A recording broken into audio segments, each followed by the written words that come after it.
Ngayong Women's Month, nakapanayam ng Omni News si Christine Adela White, may-ari ng isang music school sa British Columbia at organizer ng Miss Vancouver pageant ng isang dekada.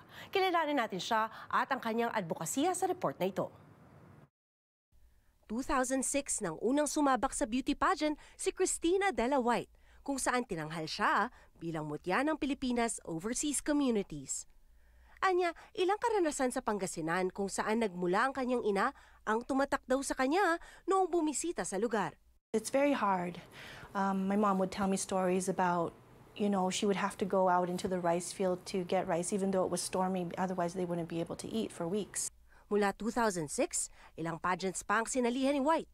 Pero ang pinaka-nagmarka sa kanya, ang Miss Vancouver 2015, kung saan naisulong niya ang kanyang advokasya sa BC Cancer Foundation. My sister passed away when she was 15 back in 2002, and it was very quick. She was diagnosed with AML. All she had were headaches, and she was diagnosed with acute myeloid leukemia. Ang pagyaw ng kanyang kapatid, nagtulak daw na mas tutukan ang advokasya sa cancer awareness.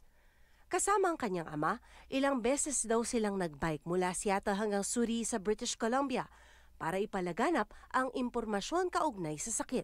Umpisa sa daddy niya, kasi nagsacycle sila from Vancouver, Surrey to Seattle. Ginamit niya raw ang mga oportunidad para itulak pa ang impormasyon sa cancer. Bukod sa pagiging advocate, ibinahagi rin ni Christine ang kanyang passion sa musika sa CW Music School na pagmamay-ari niya. Calling na una raw niyang naramdaman nang nakapanood siya ng Filipino folk dance performance noong preschool siya. When I was watching a Tinikling on TV, okay. and I was watching the women jump through the bamboo, and I said, oh, wow, I want to do something like that. Ayon sa kanyang ina, bata pa lang daw si Christine, nakitaan na niya raw ito ng leadership qualities.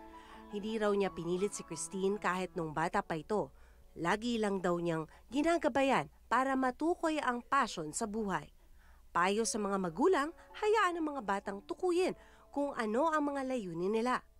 I-expose lang daw sila sa mga kamag-anak at mabubuting kaibigan para lumaki na magalang at may takot sa Panginoon. Sundin nilang mga anak nila kasi ma-inspire yung bata more kung susundin mo sila. Yan ang may advice ko. My mom was actually the one who pushed me into taking piano lessons. So that's something that I kept up with. Well, my dad, he also got me involved with soccer and science club. My mom said, hey, I think you actually like music. So I said, okay, I'll give it a go. Because at the first, she got me a small Casio keyboard and I started to do a DJ track on it. Ngayon, ang hilig, itinuturo na rin niya sa kanyang music school. Nag-o-offer sila ng voice, piano, ukulele, violin, rock band, musical theater at music therapy sa CW Music. We have several students at our school that have special needs. So I've actually had the privilege of teaching children with being on the spectrum. And these children, they are so inclined to do great things with their talent. So with music, they feel accepted on stage when they really get into it and people feed off of that energy.